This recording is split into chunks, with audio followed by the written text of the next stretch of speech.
नमस्कार। इतिहास में कुछ साल ऐसे होते हैं जो सदियों का रुख तय कर देते हैं। 1857 एक ऐसा ही साल था। ये सिर्फ एक बगावत की कहानी नहीं है, बल्कि उस एक चिंगारी की कहानी है जिसने एक बहुत बड़े साम्राज्य को हिलाकर रख दिया और एक नए राष्ट्र के जन्म की जमीन तैयार की। तो चलिए आज 1857 की उसी पहली ज्वाला को महसूस करते हैं। तो सबसे पहले एक बुनियादी सवाल से शुरू करते हैं। आखिर कौन सी वजह होती हैं जो लोगों को विद्रोह करने पर मजबूर कर देती हैं? देखिए, 1857 की कहानी को अगर समझना है तो हमें सबसे पहले उस बेचैनी और इस गुस्से को समझना होगा जो सालों से धीरे धीरे भारतीय समाज के अंदर पनप रहा था। तो हमारा पहला हिस्सा है उठता तूफान। आइए जरा गहराई से देखें कि इस विद्रोह के पीछे असल कारण क्या थे। ये कोई एक दिन की बात नहीं थी। 1857 का विद्रोह कोई अचानक हुआ धमाका बिल्कुल नहीं था। ये तो उस ज्वालामुखी की तरह था जो दशकों से अंदर ही अंदर सुलग रहा था। ब्रिटिश ईस्ट इंडिया कंपनी का शासन, उनका तौर तरीका, उसने धीरे धीरे इतना दबाव बना दिया था कि बस एक चिंगारी का इंतजार था और सब कुछ भड़क उठता।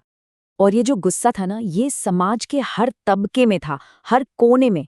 चाहे वो सेना का भारतीय सिपाही हो जिसे कम वेतन मिलता था और अपने धर्म का अपमान महसूस हो रहा था, या फिर वो राजा महाराजा हों जिनकी रियासतें एक के बाद एक छीनी जा रही थीं।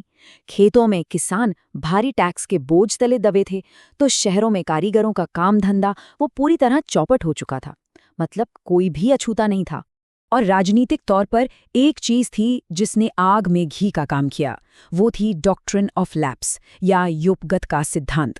लॉर्ड डलहौजी की ये नीति बड़ी सीधी थी। अगर किसी राजा का अपना कोई पुरुष वारिस नहीं है तो उसकी रियासत सीधे अंग्रेजों के कब्जे में चली जाएगी। सोचिए, ये भारतीय शासकों के मान सम्मान पर एक सीधा हमला था और इसी ने उनके सब्र का बांध तोड़ दिया। तो अब आते हैं दूसरे हिस्से पर, पहली ज्वाला। अब देखते हैं कि वो कौन सी एक चिंगारी थी जिसने इस पूरे सुलगते हुए ज्वालामुखी को भड़का दिया। और फिर साल 1857 की शुरुआत में वो चिंगारी आखिरकार भड़क ही गई। सेना में नई एनफील्ड राइफलें आईं और उनके साथ आई एक अफवाह जिसने आग लगा दी। अफवाह ये थी कि इन राइफलों के कारतूसों पर गाय और सुअर की चर्बी लगी है और उन्हें मुंह से खोलना पड़ता था। अब ये हिंदू और मुस्लिम दोनों ही सिपाहियों के धर्म पर एक सीधा सीधा हमला था। 29 मार्च को बैरकपुर में मंगल पांडे ने इसका खुला विरोध किया और बस 10 मई आते आते मेरठ में विद्रोह की ज्वाला पूरी तरह भड़क चुकी थी। मंगल पांडे का वो कदम सिर्फ एक इनकार नहीं था, वो एक ऐलान था। हाँ, उन्हें फांसी दे दी गई, लेकिन उनकी शहादत की कहानी वो जंगल की आग की तरह फैली और हजारों लाखों सिपाहियों के लिए प्रेरणा बन गई। उनका बलिदान ही इस विद्रोह की वो पहली सबसे अहम ज्वाला थी। तो अब हमारा तीसरा भाग है एक जनयुद्ध, क्योंकि ये विद्रोह सिर्फ सैनिकों तक सीमित नहीं रहा। चलिए देखते हैं कैसे ये देखते देखते पूरे उत्तर भारत में फैल गया। मेरठ के विद्रोही सिपाही रुके नहीं, वो सीधे दिल्ली पहुंचे और वहां उन्होंने एक बहुत ही प्रतीकात्मक लेकिन बेहद शक्तिशाली कदम उठाया। उन्होंने बूढ़े हो चुके मुगल सम्राट बहादुर शाह जफर को पूरे हिंदुस्तान का शहंशाह घोषित कर दिया। इस एक कदम ने इस बिखरे हुए विद्रोह को एक चेहरा दे दिया, एक पहचान दे दी, और दिल्ली इस महासंग्राम का दिल बन गया। और जैसा मैंने कहा, ये आग सिर्फ दिल्ली तक सीमित नहीं रही।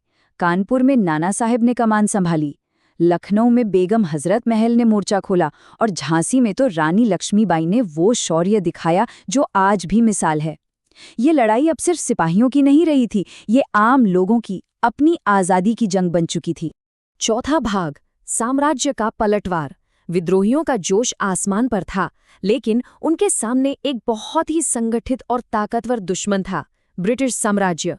अब देखते हैं कि उन्होंने इस विद्रोह को आखिर कुचला कैसे। अगर हम ये समझने की कोशिश करें कि विद्रोह आखिरकार क्यों दबा, तो इसका सबसे बड़ा कारण था दोनों पक्षों की ताकत का फर्क। एक तरफ विद्रोही थे, बहुत साहसी लेकिन बिखरे हुए। उनका कोई एक केंद्रीय नेता नहीं था, कोई एक साझा रणनीति नहीं थी। दूसरी तरफ थी ब्रिटिश सेना, पूरी तरह से संगठित, बेहतर हथियारों से लैस, और उनके पास संचार के बेहतर साधन थे। सच कहें तो ये एक असमान लड़ाई थी। और इसका नतीजा ये हुआ कि ब्रिटिश सेना ने धीरे धीरे एक एक करके विद्रोह के सभी बड़े केंद्रों पर दोबारा अपना नियंत्रण स्थापित कर लिया। दिल्ली पर फिर से कब्जा हुआ। बहादुर शाह जफर को बंदी बनाकर रंगून भेज दिया गया और रानी लक्ष्मीबाई मैदान जंग में लड़ते हुए वीर गति को प्राप्त हुईं। 1858 आते आते विद्रोह को बेरहमी से पूरी तरह कुचल दिया गया था। और अब पांचवां और आखिरी भाग, एक नए युग की सुबह। विद्रोह भले ही कुचल दिया गया, लेकिन इसने भारत के इतिहास की धारा को हमेशा के लिए बदल दिया। चलिए इसकी विरासत को समझते हैं। सबसे पहला और सबसे बड़ा बदलाव तो आया सत्ता में। ब्रिटिश सरकार को ये बात साफ समझ आ गई कि एक व्यापारिक कंपनी अब इतने बड़े देश पर शासन नहीं कर सकती। तो ईस्ट इंडिया कंपनी का राज खत्म किया गया और भारत को सीधे ब्रिटिश ताज यानी क्राउन के अधीन कर दिया गया। और यहीं से भारत में ब्रिटिश राज के दौर की औपचारिक शुरुआत हुई। लेकिन जानते हैं, इसका सबसे गहरा असर किसी सरकारी दस्तावेज पर नहीं, बल्कि लोगों के दिलो दिमाग पर हुआ। भले ही ये विद्रोह सैन्य रूप से सफल नहीं हुआ, पर इसने पहली बार भारतीयों में एक साझा पहचान की, एक राष्ट्र होने की भावना जगाई। ये वो बीज थे जिनसे 90 साल बाद भारत की आज़ादी का पेड़ उगना था। तो आखिर में सवाल यही है कि हम 1857 को क्या कहें? क्या ये सिर्फ एक असफल सिपाही विद्रोह था, जैसा कि अंग्रेजों ने हमेशा कहा, या फिर ये भारत का पहला स्वतंत्रता संग्राम था? शायद सच्चाई इन दोनों के बीच कहीं है। ये पूरी तरह से एक संगठित राष्ट्रीय आंदोलन नहीं था, ये सच है, लेकिन ये सिर्फ एक सिपाही विद्रोह से कहीं कहीं ज्यादा था। ये वो घटना थी जिसने भारत की आत्मा को झिंझोड़ कर जगा दिया, और ये सवाल आज भी हम सबको सोचने पर मजबूर करता है।